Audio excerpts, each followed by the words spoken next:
کو حضرت قاسم تو ماشاءاللہ تعالی امام حسن کے بیٹے ہیں اور شیر خدا مولا علی کے پوتے ہیں. زور سے سبحان اللہ.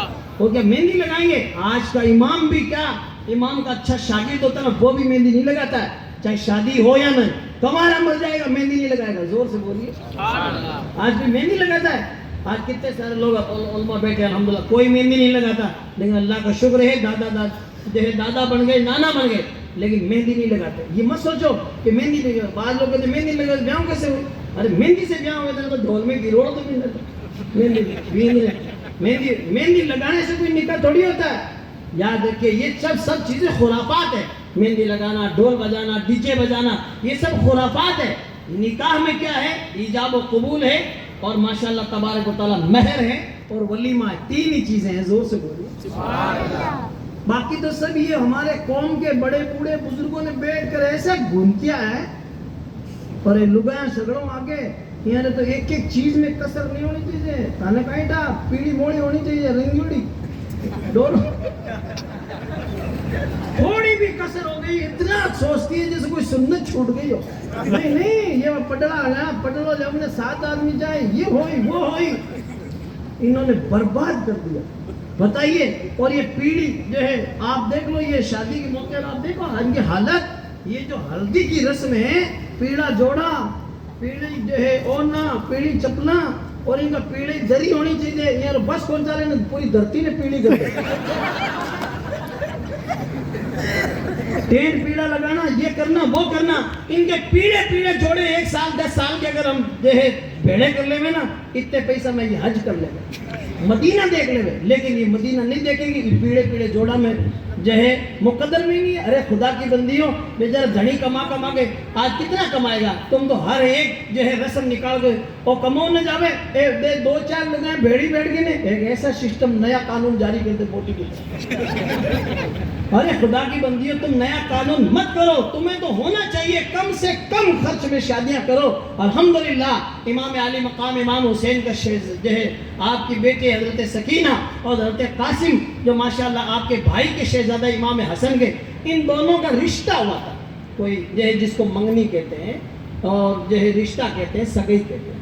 شادی وغیرہ نہیں ہوئی تھی اور نہ انہوں نے مہندی لگائی. مہندی کہاں سے لگائیں گے؟ 7 تاریخ کو تو پانی بند کر دیا تھا. ایک گھونٹ پانی پینے کو نہیں تھا تو مہندی گروڑوں میں کٹو لایا. یہ بھی ایک سوچنے بھی کیا سکی برکا لی تھی کیا؟ یہ ایک سوچنے کی بات ہے. عالم کہیں گے تو ایسی یہ مثالیں پیش کریں گے, یہ ہے وہ ہے. ارے خدا کی بندیاں توبہ کرو. ایک جھلک پیش کروں میں حضرت قاسم کی, ایک بار زور سے بولیے سبحان اللہ. حضرت قاسم بن حسن بن علی جب میدان میں آئے ایک کرتے میں بتائیے اور ایک تلوار لے کر میدان میں آ گئے.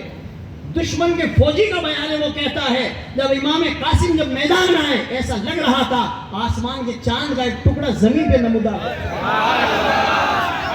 اتنے خوبصورت حضرت قاسم ماشاءاللہ تبارک و تعالی. اتنے خوبصورت کیوں خوبصورت نہیں ہوں گے؟ تیری نسل پاک میں ہے بچہ نور کا. تو ہے عین نور, تیرا سب گھرانہ نور کا. یہ نور کا گھرانے کا بچہ جب میدان میں آیا تلوار لے کے تو کہتا ہے ایک دین کے دشمنوں, میں قاسم بن حسن بن علی ہوں, جس کو بھیجنا ہو میرے مقابلے پہ بھیجو. زور سے بولو. میں حضرت حسن کا بیٹا ہوں اور حضرت خیبر شکن مولا علی کا پوتا ہوں, شیر خدا کا پوتا. معمولی بات ہے. 19 سال کا یہ جوان ایک کرتے میں تلوار لے کر شوق شہادت میں باہر آیا. عمر ابن سعد نے ایک بہت بڑا ارزق پہلوان تھا, اس کو کہا جاؤ اس کے مقابلے. بڑے پہلوانوں کو روکا گیا تھا, ہاشمی نوجوانوں کے سامنے بیٹھے. جب یہ مقابلے میں جانے کو کہا تھا کہ میں اس کے مقابلے میں جاؤں, ٹاپر کے سامنے, بچے کے سامنے, عمر ابن سعد نے کہا اس کو بچہ سمجھو مت, یہ امام حسن کا بیٹا ہے اور شیر خدا مولا علی کا پوتا ہے, ان سے لڑنا آسان نہیں ہے. 72 یا 82 نفوس قدسیہ ہے, سامنے 22,000 کا لشکر یا 30,000 کا لشکر ہے, پھر بھی پانی بند کر رہے ہیں ڈرتے ہوئے. ان کو پتا تھا کہ ان سے چند نفوس قدسیہ سے لڑنا آسان نہیں. تو کہا کچھ بھی ہو میں اس کے مقابلے میں نہیں جاتا. ہاں البتہ میرے 4 بیٹے یہاں پر موجود ہیں, ابھی ایک بیٹے کو بھیجتا ہوں, سر کاٹ کے 1 منٹ میں لائے گا. بڑے بیٹے کو اشارہ کیا اور وہ چنگھاڑتا ہوا, شیر کی طرف دہاڑتا ہوا, بادل کی طرف گرجتا ہوا آیا اور جو ہے اس نے چمک کی تلوار, چونکہ اس ٹائم پہلوانوں کو قیمتی تلواریں گفٹ میں ملا کرتی تھی. قیمتی تلوار چمکاتا ہوا میدان میں آیا. آپ نے اس کے وار کو خالی کر کے ایسی ضرب کاری لگی ایک بھی جہنم رسید کر دیا. اللہ اس کی تلوار بڑی قیمتی تھی. آپ نے لپک کر اس کی تلوار لے لی. زور سے بولیے. تلوار لی. پھر اس کا دوسرا بھائی آیا, وہ کھیرے کی طرح کٹ کے نیچے گرا. تیسرا بھائی آیا, وہ بھی پھر نار ہوا. چوتھا بھائی بھی کٹ کے گرا. چاروں بھائی خاک و خون میں تڑپنے لگ گئے. پہلے وہ ارزق پہلوان سامنے آنے میں جو ہے اپنی ہجو پہ جو ہے بیان کر رہا تھا, یا اپنی جو ہے برائی سمجھ رہا تھا, اپنی توہین سمجھ رہا تھا. اب وہ لڑنے کے لیے بے قرار اور بے تاب ہو گیا کہ مجھے اس کے مقابلے میں بھیج. اس ایک نوجوان نے میرے بیٹوں کو چاروں کو خاک و خون میں تڑپا دیا. اب اس کو اشارہ ہوا. اب یہ جو ہے میدان میں آیا, گھوڑے کو دوڑاتا ہوا اور کہتا ہے, بچے تیار ہو جا, موت تیرے سر پہ آ پہنچی ہے. حضرت قاسم بن حسن بن علی کہتے ہیں, ارزق ہوگا تو اوروں کے لیے طاقت کا پہاڑ, ابھی تو نے ہاشمی نوجوانوں کو نہیں دیکھا.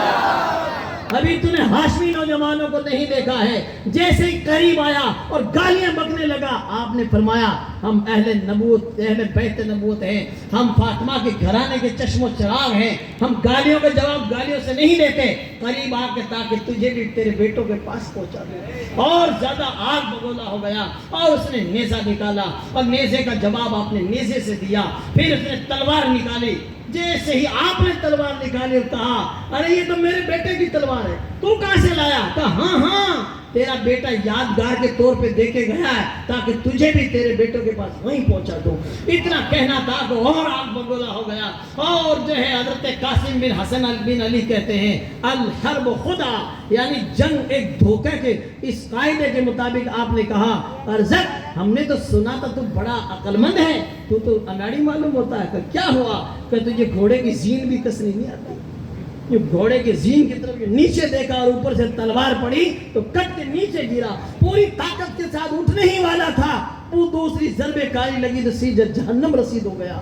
آپ لپک کے اس کے گھوڑے پہ سوار ہوئے اور گھوڑے کو ایڑ لگا لی. آئے حسینی خیمے کی طرف, یا اماں والا تش, چچا جان, 2 گھونٹ اگر پانی مل جائے ان دین کے دشمنوں کو تو آپ کا بھتیجا اکیلا ہی تھا.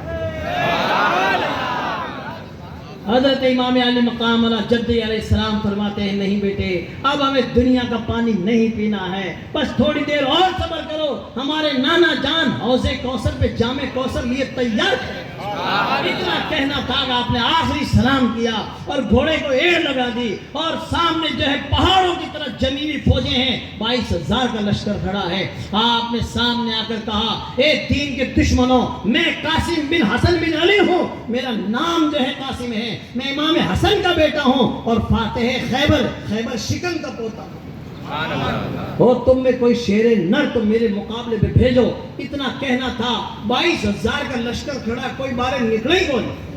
سب کو تک پتا تھا باہر نکلیا نہیں, لگئی بیوہ ہوئی, باہر نکلیا نہیں, بیٹے بچے یتیم ہوئے نہیں, کوئی نہیں جاتا. قریب آخرکار آپ نے گھوڑے کو ایڑ لگا دی اور عمر ابن سعد نے کہا, اکیلا کوئی مت جانا اس کے مقابلے میں. اس نوجوان نے ہمارے کتنے پہلوانوں کو تہہ تیگ کر دیا. آخر آپ نے گھوڑے کو ایڑ لگا دی. چاروں طرف جدھر سے یہ ہاشمی شیر گزرتا تھا, کشتوں کے پشتے لگا دیے, چاروں طرف تیروں کا مہ برس رہا تھا. آپ نے آخرکار 27 زخم کھا کے آپ گھوڑے سے نیچے تشریف لائے. یا اماں ہوا ادرک نے کہا, چچا جان اپنے بھتیجے کی خبر گیری کیجیے.